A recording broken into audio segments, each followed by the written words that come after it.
어떻게 보면 인상 사이클이 끝나가는 과정에서 중앙은행 입장에서는 좀 아쉬울 수도 있겠죠. 물가를 잡아야 되겠다라는 강력한 메시지를 계속해서 전달해야 된다는 측면도 있기 때문에 자연스럽게 시장은 인상 이후의 그림들을 생각하고 있는 것 같습니다. 금융시장, 특히나 채권시장은 O 아니면 X인 것 같아요. 인상 아니면 인하 이런 기대들인데 네. 인상이 끝났다라고 하니까 자연스럽게 인하 기대감들이 키워나가고 있는 것 같고 시장에서 그런 분들을 받아들이고 있는데 방금 말씀드린 것처럼 자연스럽게 시장에서는 인하 기대감들을 키워나가고 있는데 네. 이창용 총재께서도 직접 지금은 인하를 논의하는 것 자체가 적절하지 않은 것 같다. 네. 적어도 한 상반기까지는 반복될 여지가 크다고 생각하고 있습니다. 그래도 뭐 최소한 여기서 뜬금없이 다시 올리지는 않을 거 아닙니까? 그렇죠. 예. 진짜 엄청난 일이 벌어져가지고 예, 예. 금리를 뭐 1%씩 올리지 않는 한 올리지는 않는다니까 그야말로 이제 시간의 문제가 됐네요. 네, 그렇습니다. 예, 예. 예, 예. 네. 채치수 채권으로 치유하는 네. 수요일 농구 아니고 채권 얘기 해보는 시간입니다. 대신증권 FICC 리서치 공동락 부장 모십니다. 안녕하세요. 안녕하세요. 안녕하십니까. 네, 네, 부장님. 채치수예요. 네, 우리 네. 금리 얘기 좀 농구 해주시죠. 얘기하면 좋을 것 아, 같은데. 농구 얘기. 농구 얘기 말고 채권 얘기, 금리 얘기 해보겠습니다. 네. 금리 인상 사이클 막바지에 진입했다는 평가가 있고 그런 네네. 가운데 뭐 간밤에도 연준 인사들은 매파적인 발언 계속해서 쏟아내고요. 뭐 지금 시장 상황 어떻게 보고 계십니까? 한마디로 요약을 해주신 것 같아요. 네. 기준금리 인상 사이클이 막바지 있다라고 하는 부분들은 여러 가지 증거들을 통해서 확인되고 있는 것 같고요. 네. 가장 중요한 멘트 내지는 정황 증거가 놓고 보게 된다라고 하면 초정금리 수준에 대한 점도표를 제시를 했는데 터미널 레이트가 이제 한 번 정도 더 올리게 된다라고 하면 이제 끝났다라고 선언을 하셨기 때문에 네. 어떻게 보면 인상 사이클이 끝나가는 과정에서 중앙은행 입장에서는 좀 아쉬울 수도 있겠죠. 물가를 잡아야 되겠다라는 강력한 메시지를 계속해서 전달해야 된다는 측면도 있기 때문에 그런 얘기를 하고 계시는 것 같긴 한데 자연스럽게 시장은 인상 이후의 그림들을 생각하고 있는 것 같습니다. 매번 이제 뭐 대표도 전에 비슷하게 말씀을 하셨지만 네. 금융시장, 특히나 채권시장은 O 아니면 X인 것 같아요. 인상 아니면 인하 이런 기대들인데 네. 인상이 끝났다라고 하니까 자연스럽게 인하 기대감들이 키워나가고 있는 것 같고 그런 인하 기대감들이 섣불리 빨리 부각되게 된다라고 하면 정책 당국의 의도했던 바에서 벗어날 수 있는 여지가 크기 때문에 네. 정책 당국은 계속해서 그 부분들을 워닝을 하게 될 것이고 시장은 인하에 대한 기대감들을 계속해서 힘으로 좀 밀어붙일 가능성이 크다라고 평가를 하고 있습니다. 네. 네. 그럼 시장은 금리 인하에 대한 기대감을 키우다가 사실 요즘은 또 좀 연내 인하는 힘들겠다라는 쪽으로도 네. 가고 있는 거 아닙니까? 조금 주춤해졌습니다. 네. 주춤해졌고요. 특히나 지난주에 있었던 우리나라 금통위가 어떻게 보면 네. 연준 인사들의 멘트라든지 다른 통화 당국의 행보에도 일정 정도 서로 연결고리가 있는 것 같아요. 네. 금리 인상 사이클은 우리나라가 다른 나라보다는 거의 이제 빨리 끝났지 않습니까? 네. 1월달 인상을 하고 나서 2개월 연속, 이제 금통위 그렇죠. 기준으로 2회 연속 네. 동결을 했기 때문에 공식적으로 인상이 끝났다라고 얘기는 할 수는 없겠지만 시장에서 그런 분들을 받아들이고 있는데 방금 말씀드린 것처럼 자연스럽게 시장에서는 인하 기대감들을 키워나가고 있는데 네. 이창용 총재께서도 직접 지금은 인하를 논의하는 것 자체가 적절하지 않은 것 같다. 네. 인하 여부와 상관없이 지금 인하 논의 자체가 그렇게 적합한 논점은 아닌 것 같다라고 얘기를 하셨고요. 거기에 유사한 멘트들은 추후에 우리 통화당국자의 멘트라든지 연준 관계자의 멘트를 통해서도 유사하게 확인할 수 있다라는 생각이 들어서 그런 부분들에 대해서는 강하게 이제 인하 기대감들이 형성됐다가 멘트를 통해서 되돌리는 국면들 이런 상황들이 적어도 한 상반기까지는 반복될 여지가 크다고 생각하고 있습니다. 그래도 뭐 최소한 여기서 뜬금없이 다시 올리지는 않을 거 아닙니까? 그렇죠. 예. 특히 우리나라 경우에는 미국에서 진짜 엄청난 일이 벌어져가지고 예, 예. 금리를 1%씩 올리지 않는 한 올리지는 않는다니까 그야말로 이제 시간의 문제가 됐네요. 네, 그렇습니다. 예. 네. 자, 그렇다면 채권 시장 얘기를 좀 해보겠습니다. 그러면 지금 채권 시장 상황이 어떤지 일단 브리핑을 좀 해주실까요? 예. 일단은 시장은 좀 성급하게 힘으로 네. 밀어붙이면서 인하 기대감들을 키워나갔었죠. 네. 네. 그러면서 금리가 이제 더 빠질 것이다. 그리고 아까 말씀하셨지만 심지어 연내 인하도 가능하지 않겠냐라는 힘으로 밀어붙인 상황들이 이어지고 있었고요. 네. 그런 과정들이 이제 주요 통화정책 이벤트를 기점으로 해서 되밀리는 국면들이 네. 반복되다 보니까 전반적으로 추후에 이제 금리를 더 안 올릴 것이고 궁극적으로 인하할 것이라는 기대감들이 기저에 강하게 깔려 있는 건 사실인 것 같습니다. 네. 그렇지만 중간중간에 그런 이벤트가 생길 때마다 되돌려지는 국면들이 반복되고 있으니까 채권시장 참가자들 입장에서 보게 된다고 하면 막 이제 연초라든지 뭐 3월달 SBB 사태 터지고 난 직후에 강하게 밀어붙였던 인하 기대감들은 조금 후퇴되는 느낌들을 갖고 있고요. 네. 실제로 시장 금리도 우리 기준금리가 여전히 기준금리를 하회하고 있기는 합니다만 이전보다는 꽤 며칠 사이에 금리가 반등을 네. 많이 했습니다. 개인 투자자들도 직접 채권 투자에 요즘 많이 좀 돈이 몰린다. 예. 이런 기사도 봤는데 FN 가이드에 따르면요. 국내외 채권 펀드로 올 들어서 3조 8천억 원이 유입됐다고 하고요. 네. 같은 기간 주식형 펀드는 2조 이상의 자금이 빠져나갔다고 하는데 이 부분에 대해서도 좀 어떻게 생각하시는지. 네. 실제 제가 현장에서도 많이 좀 체감하는 분위기입니다. 그렇습니까? 네. 네. 과거에 채권에 대해 채권 애널리스트한테 전망을 의뢰를 한다거나 네. 저한테 문의를 주신 분들 같은 경우는 네. 대부분 기관 투자자시거든요. 네. 그리고 뭐 발행하시는 분들 이런 위주로 하셨는데 최근 들어서는 니즈 자체가 리테일 고객들의 니즈가 엄청 많으셨어요. 네. 뭐 직접적으로 그분들이 전화를 하시는 경우도 있기도 하고 저희 영업점이라든지 WM 센터 통해서 많이 좀 들어오시는데요. 이전보다는 관심의 레벨 자체가 확실히 좀 많이 높아진 게 사실이고요. 그런 분들이 궁극적으로는 채권형 펀드에 대한 뭐 관심이라든지 자금 확대 이런 걸로 연결되는 것 같고요. 주식 쪽 같은 경우는 사실은 펀드보다는 그 2차 전지가 최근에 워낙 뛰다 보니까 펀드를 뭐 제가 그 부분을 잘 알지는 못하긴 합니다만 뭐 직접 투자하시는 분들 이런 쪽이 많이 좀 늘어나신 것 같아서 그 수치가 좀 줄어드는 것 같긴 한데 네. 채권 같은 경우는 확실히 리테일이라든지 개인 고객들의 관심이 이전보다는 확연하게 달라지는 게 저도 현장에서 느껴지고 있습니다. 혹시 그 개인들이 예. 뭐 이제 국채를 예, 예. 얘기를 들면 예. 뭐 3년짜리 뭐 10년짜리 이렇게 나눠 보면 네. 어떤 거 많이 삽니까? 그것도 어떻게 보면 트렌드의 변화인데요. 네. 과거 이제 개인들이 사신다라고 하면 많지 않은 투자자들 중에서 보면 상당수 풀들이 만기 보유를 하는 회사채라든지 금리가 높은 채권을 많이 사셨거든요. 네. 최근 들어서는 국채에 대한 관심도 많이 네. 늘어났었고요. 그리고 국채를 사신다라고 할 때 보면 일드보다는 캐피탈 게인을 어느 정도 노리면서 들어오신 분도 많으셨어요. 네. 많으셔서 일단은 뭐 3년물, 10년물 공이 둘 다 관심이 높아진 건 사실이긴 합니다만 과거에는 국채 10년을 개인들이 산다는 생각을 거의 못했었거든요. 네. 뭐 지금은 그런 관심들 많이 커져 있는 것 같고요. 네. 실제로 뭐 장기 금리 같은 경우는 장기채 같은 경우는 가격 변화 요인들이 꽤 크기 때문에 네. 그 부분들을 노리고 매매 차익 내지는 캐피탈 게인을 노리고 들어오시는 분들도 많아졌습니다. 네. 그러면 3년짜리, 10년짜리 보면 미국은 이제 뭐 2년이든 3년이든 네.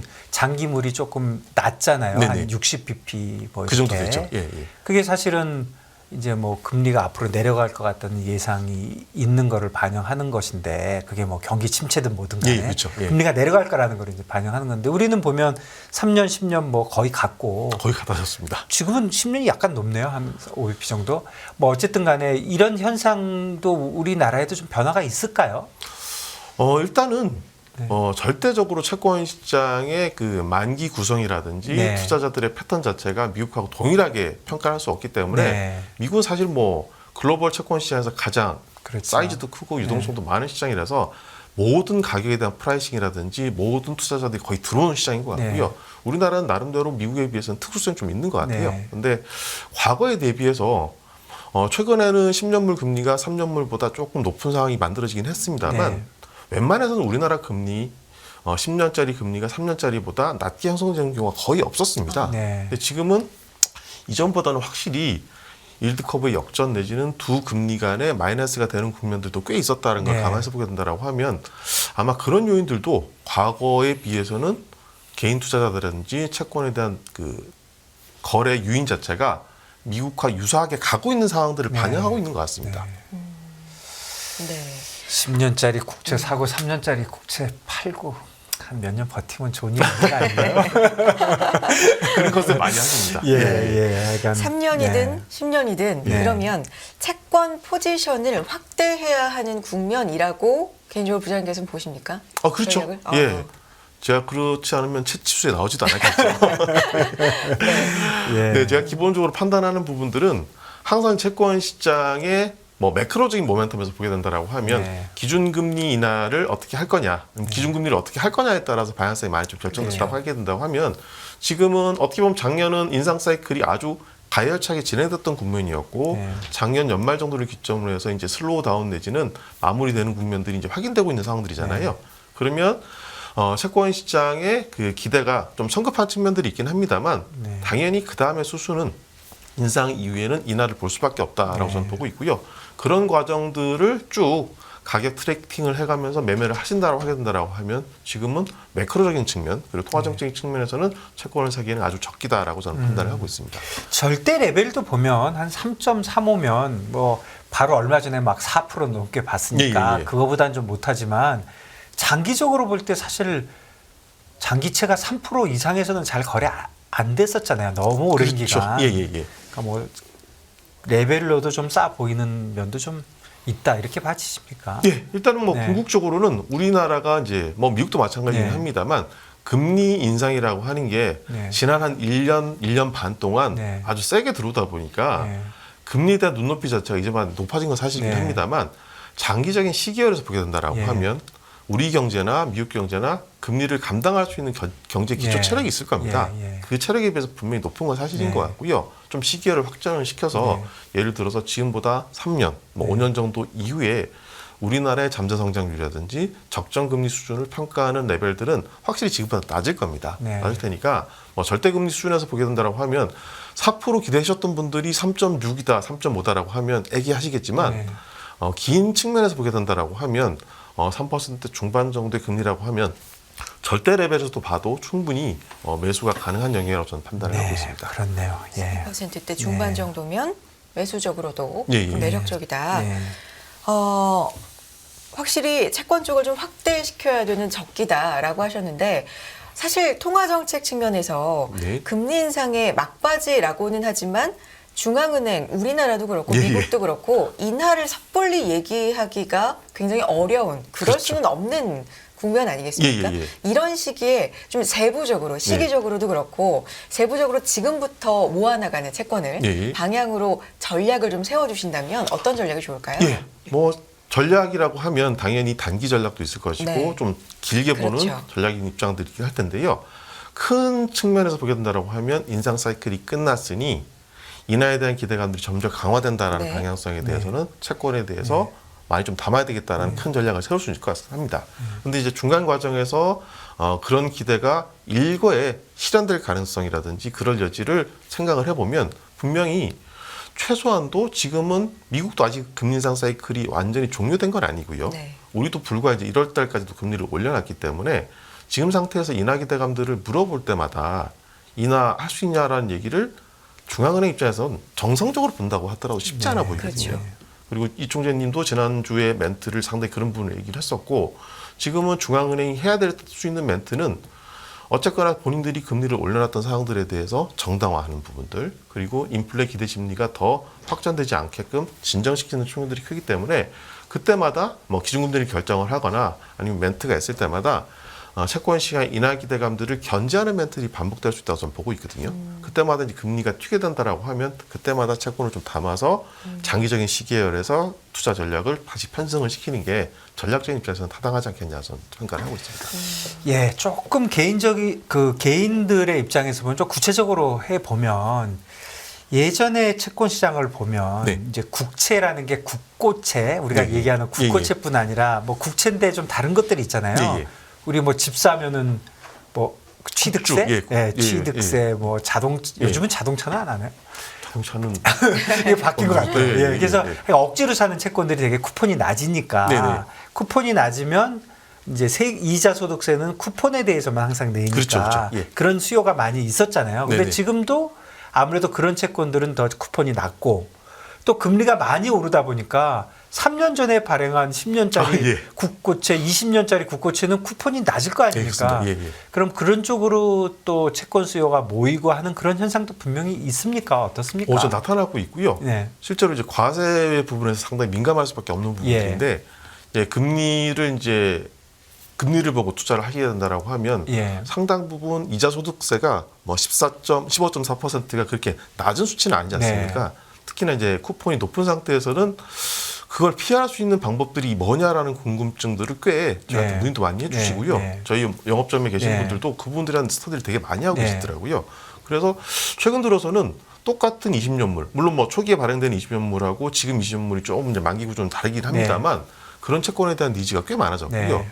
그런 채권들 같은 경우는 단가도 좀 많이 낮아졌습니다. 네. 예를 들어서 이제 1%나 뭐 1.5%의 쿠폰으로 채권을 발행했다라고 하면 네. 작년에 금리가 워낙 많이 뛰다 보니까 그런 채권들의 금리가 지금 한 3%, 3% 정도만 된다고 하더라도 단가가 엄청 내려왔겠죠. 예. 7,000원, 8,000원 정도 네, 돼버리거든요. 예. 그걸 가지고 충분히 매매하겠다라는 관심들이 많이 높아져서요. 저도 사실 많이 놀랐습니다. 네. 보통 채권은 항상 현재 나오는 지표물들 위주로 저는 거래를 한다. 네. 그리고 그걸 가지고 저는 금리 방향성에 대한 전망을 한다고 네. 했었는데 과세 부분들이라든지 그것까지 상당히 섬세하게 네. 보시면서 투자하시는 분들도 많아졌고요. 개인 투자자라고 하더라도 과거에 비해서는 수준이 상당히 높아진 거죠. 네. 그런 관심들이 꽤 많아졌고 그런 니즈들을 많이 발견을 하고 있습니다. 그런 채권들을 실제로 내가 사고 싶다 그러면 어떻게 해야 되나요? 증권사 가서 물어봐야 되나요? 어떻게 예, 해야 증권사에서 문의를 하시면 좋을 것 같기도 하고요. 예. 증권사 HTS도 보면 네. 채권 쪽 화면들은 잘 모르시더라고요. 네. 워낙 이제 뭐 주식 쪽의 화면 위주로 화면이 편성되긴 하는데 네. 제가 알고 있기로는 HTS에서 거래를 할 수 있는 채권이 장내 시장으로 형성이 돼 있습니다. 예. 형성돼 있고 실제로 이제 주식만큼은 거래 빈도가 활발하지 않긴 합니다만 네. 그런 채권들을 서치를 하면 충분히 이제 검색을 할 수 있고 최근 들어서 그런 검색을 한번 저도 해보니까요. 네. 나름대로 아까 말씀하셨던 네. 그런 채권들에 대한 니즈가 20년물인데 발행한 지가 한 2년 정도 되는 채권들 이런 채권들이 거래가 꽤 많이 이루어지고 있더라고요. 그러면 그 지금 화면 안에 나오는 분들은 개인들도 있지만 기관들도 와서 좀 거래해주고 그러나요? 예, 기관들도 일정 정도 있긴 한데요. 예, 예. 기본적인 매매 단위 자체가 채권 시장은 특히나 경과물, 그러니까 네, 지표물이 아닌 네, 경과물 네. 같은 경우는 큰 규모로 거래를 해야 되는 입장에서 보게 된다고 하면 그런 창구들을 그렇게 많이 활용하는 것 같지는 않습니다. 예. 그렇지만 개인들도 이전보다 관심이 많이 높아지다 보니까 개인이라고 해서 이제 예전처럼 이렇게 사이즈가 작은 개인이 아니라 꽤 규모가 큰 개인도 많아진 거고요. 예, 일정 수준 이상으로는 그분들만의 시장들이 형성돼 있어서 네. 제가 볼 때도 하루 중에 만기가 한 15년 이상 정도 되는 채권들이 거래가 되는 종목들이 꽤 몇 개 네. 있는 걸로 저는 알고 있습니다. 그럼 부장님이 증권사에 연락 좀 하셔가지고 예. 그 기관들 보고 좀 들어가서 공급도 좀 해주고 개인들끼리 어떻게 하겠습니까? 기관이 좀 해줘야 예, 된다고 예. 생각하는데. 예. 기관들도 이전보다는 많이 그쪽 루트를 거의 기관들도 그런 루트가 있다는 걸 모르셨거든요. 예. 모르셨는데 예. 최근 들어서는 개인들이 시장을 키워나가고 있다는 예. 게 인지가 되고 있고 예. 그게 역으로 전달이 되는 예. 거죠. 그러니까 기관들도 이전보다는 그 시장에 대해서 본인들이 팔아야 되는 물건들 중에서 보면 루트를 가능한 뭐 팔거나 살 때 네. 많은 그 창구를 열어놓는 게 좋지 않겠습니까? 네. 그래서 장외 시장으로 직접적으로 브로커분들이라든지 중개하시는 분들을 접촉하는 케이스도 있고 네. 거기에 매매를 하겠다라고 호가를 올려놓는 네. 경우도 꽤 많이 봤습니다. 그러니까 장외 매매를 하지 않더라도 예, 그렇죠. 예, 그런 데서 할 수 있고 기관들이 좀 적극적으로 해주면 예. 좀 활성화될 수 있는 분위기가 저는 여지는 있겠네요. 충분히 있다고 봅니다. 예, 예. 예. 네. 이 시간에 나오시는 분들마다 제가 조금 직접적이지만 이렇게 질문 드리는 게 네. 세금이나 수수료 말씀을 네. 대표님께서 네. 예전에 그런 것 때문에 좀 그렇죠. 불편한 감이 예, 예, 예. 있었다라고 네. 하셔가지고 직접적으로 말씀해 주실 수는 없어도 요즘은 예전에 비해서 어떤지 정도만 얘기를 해주시면 변화가 확실히 있습니까?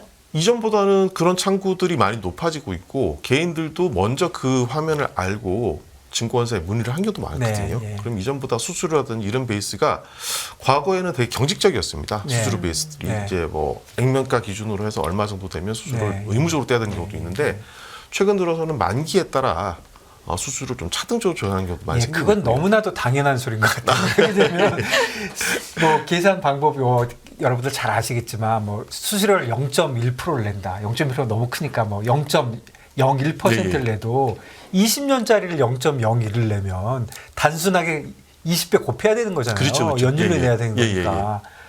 그리고 뭐 3개월짜리도 0.01 내고 예, 예. 30년짜리도 0.01 내면 사실 말도 안 되는 거고 30년짜리는 엄청난 수수료를 받는 거잖아요. 그렇죠, 그렇죠. 예. 그런 거 많이 조정된 거다 이거죠. 많이 조정되고 있고요. 아마 이제 그게 저변이 넓지 않아서 예. 그 간에 어떻게 보면 제도를 세분화시킨다거나 아니면 네. 고객의 니즈에 맞게끔 한다는 생각을 많이 못했던 것 같아요. 네, 예. 근데 최근 들어서 채권에 대한 관심들이 많이 높아지고 있고 뭐 체린이라는 표현도 있을 정도로 네, 예. 채권에 대한 개인들의 관심이 커지다 보니까 그 부분들을 제도적으로 좀 정비를 해야 되겠다는 니즈들도 자체적으로 생겨나고 있어서 그 부분들이 좀 반영이 돼야 된다고 저는 생각합니다. 저희가 무슨 공적 방송은 아니지만 저는 그쪽에서는 사실 제가 사실은 그쪽에 대한 시장의 움직임이 너무 미흡하지 않느냐는 생각을 네네네. 많이 갖고 있는 예. 사람 중에 한 명인데 네네.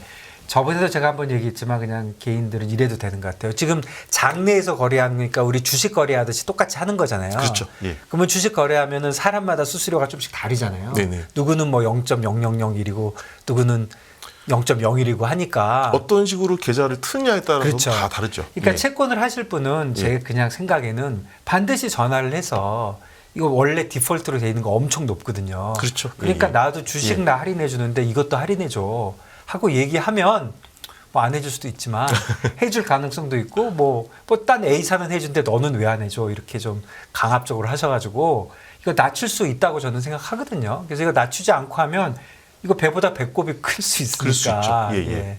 그런 거 좀 홍보 좀 많이 해주십시오. 예, 그런 니즈는 꽤 많이 커진 거로 저도 알고 네, 있고요. 예. 저희도 뭐 일선 영업점에서 개인 리테일 고객들의 니즈가 많다라고 네. 말씀드렸었는데 금리에 대한 방향성도 당연히 얘기하실 거고 네. 채권 투자를 어떻게 대한 전략적인 입장도 네. 있긴 합니다만 당연히 그 과정에서 제도적인 부분들이라든지 네. 수수료나 뭐 세금 이런 문제에 네. 대한 문의들도 많이 높아지고 있어서 그런 게 좀 전달될 거로 저는 생각을 하고 있습니다. 네, 저희가 다음에는 한번 그 스크린에서 거래가 얼마만큼 되는지도 한번 파악해서 뭐 하면은 좋을 것 같네요. 네네. 예. 대표님 덕분에 전화가 좀 늘지 않을까. 일이 좀 더. 증권사들이 진짜 싫어하겠는데 현장에서 먼저 많아지지 저는 더 이상 않을까. 증권사 안 다니니까. 오히려 뭐 채권으로선 치유를 할 수 있다고 봅니다. 네, 예, 좋습니다. 예, 예. 부장님 그리고 요 얘기도 좀 해볼게요. 코코본드 예, 조기 예. 상환이 이어진다. 요 부분이 이제 리스크로 코코본드 얘기가 해외에서도 그렇고 얘기가 좀 많이 나왔었는데 상황이 어떤지 좀 전해주실까요? 일단 코코본드를 얘기를 할 때 네. 제가 가장 국내 금융기관들과 해외 쪽에 있는 금융기관들의 그 보는 시각, 투자자들이 보는 시각들이 정말 다르다는 걸 많이 느꼈던 네. 직접적인 사례인 것 같아요. 네. 특히나 보면 코코본드가 뭐 유사 사례를 보게 된다고 하면 이전에 있었던 CS도 마찬가지였고요. 도이치은행 같은 경우도 보면 꽤 오래전부터 코코본드 상환 여부에 대해서 이자를 충분히 안 줄 수도 있다.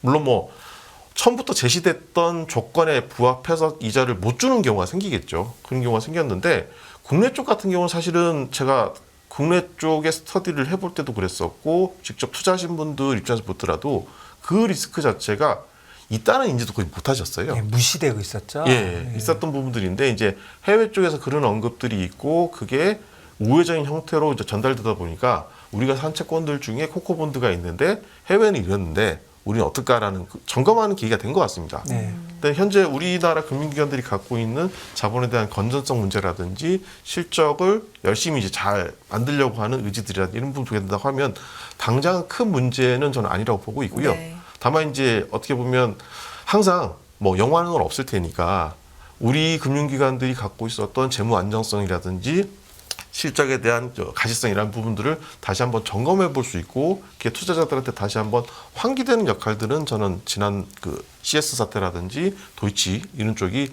분명히 환기를 했다라고 저는 생각을 하고 있습니다.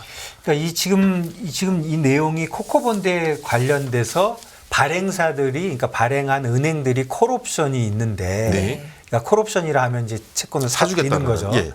그런데 그냥 경제적인 것만 딱 보면 콜할 이유가 없는 거잖아요. 예전에 금리 쌀 때 발행한 거니까. 그렇죠. 예. 그런데 그냥 투자가를 생각해서 콜을 해주는 것이고 또 투자가들은 야 그게 경제적인 거 떠나서 원래 너네들이 콜 해줄 줄 알고 난 산 거야. 네, 예. 지금 그런 이슈인 거죠. 그렇죠. 예. 근데 지금 분위기는 콜을 좀 해주고 있습니까? 콜은 우리나라 금융기관들은 전 거의 뭐 큰 문제 없이 계속해서 해주고 있는 걸로 알고 해주고 있습니다. 있다. 예. 알고 있고 뭐 말씀하셨지만 처음에 사실 때 30년짜리인데 예를 들어서 5년 콜이나 10년 콜이 있다라고 예. 해야 된다라고 하면 기본적으로 투자자들한테 어떻게 보면 전달하는 경우의 차이가 있긴 예. 합니다만 사시는 분들은 대부분 5년 만기에 준하는 채권이다라고 다들 사셨을 겁니다. 네. 그랬던 부분들을 사전에 공지를 했다라고 하면 그런 약속들은 국내 금융기관들이 지켜내고 있는 네. 거죠. 그래서 어떻게 보면 지금 시점에서 오히려 그냥 만기까지 더 가도 괜찮다, 콜옵션 행사를 안 해버려도 된다라는 측면들이 있긴 합니다만 우리 시장에서는 적어도 우리 금융기관들이 발행했던 콜옵션이 붙어있는 채권들 같은 경우는 부지불식간에 투자하시는 분들도 만기 30년 아니면 뭐 무한정보다는 5년이나 10년 쪽에 방점을 찍고 투자하시는 분들 많기도 하고 그렇게 본인들이 발행을 했다라는 부분들을 금융기관들이 인지를 하고 계셔서 지금 상태에서는 콜옵션 행사는 특별히 국내 금융기관에서는 문제가 없다고 저는 생각을 하고 있습니다. 그러니까 단기적으로는 이런 옵션을 하고 그럼으로써 이제 시장도 안정되고 투자가들이 또 보호가 되고 하는 점은 좋지만 예. 장기적으로 보면 그냥 법대로 하는 게 그 사실은 조금 그런 문화도 좀 바뀌어야 한다고 생각하지 않습니까? 30년짜리 채권을 뭐 더 많은 이자율을 받으면서 하면서도 5년 후에는 무조건 사줄 거야. 이런 기대가 계속 시장에서 오랫동안 깔려간다면 그것도 장기적으로 볼 때 그렇게 좋지 않은 거 아닙니까? 어떻게 생각하십니까? 근데 전 두 개가 상충하는 것 같습니다. 상충하니까요. 예. 예. 당연히 그냥 법대로 제도적인 상태에서 콜옵션 행사를 하지 않고 네. 만기까지 원래 긴 만기까지 네. 간다라고 하면 금융기관들 입장에서 보게 된다라고 하면 당연히 뭐 권한대로 행사한 거고 당장 비용 부담을 줄일 수 있다는 네. 측면도 있긴 하겠지만 그런 과정에서 콜옵션까지 또 행사를 못하는 금융기관을 네. 하게 된다라고 하면 그 신뢰는 좀 많이 떨어질 수 있겠죠. 네. 그런 신뢰와의 그 싸움과 그리고 뭐 법적인 장치를 그대로 활용을 해가지고 비용을 절감할 수 있는 그 부분들을 다 이해 상충을 잘 적절하게 조율을 해야 되지 않겠냐 네. 생각합니다. 어쨌든 지금 현재는 콜옵션이 제대로 잘 되고 있다. 예, 저는 그렇게 알고 예. 있습니다. 여기까지 정리하겠습니다. 알겠습니다. 대신증권 FICC 리서치의 공동락 부장 함께했습니다. 부장님 고맙습니다. 예, 감사합니다. 금융투자로 돈 벌기 쉽지 않으시죠? 그런데 불가능한 것도 아니죠. 글로벌 IB 트레이더의 눈으로 본 더 넓은 금융의 세계, 그들의 투자의 기술 정말 궁금하지 않으십니까? 여러분들을 응원합니다.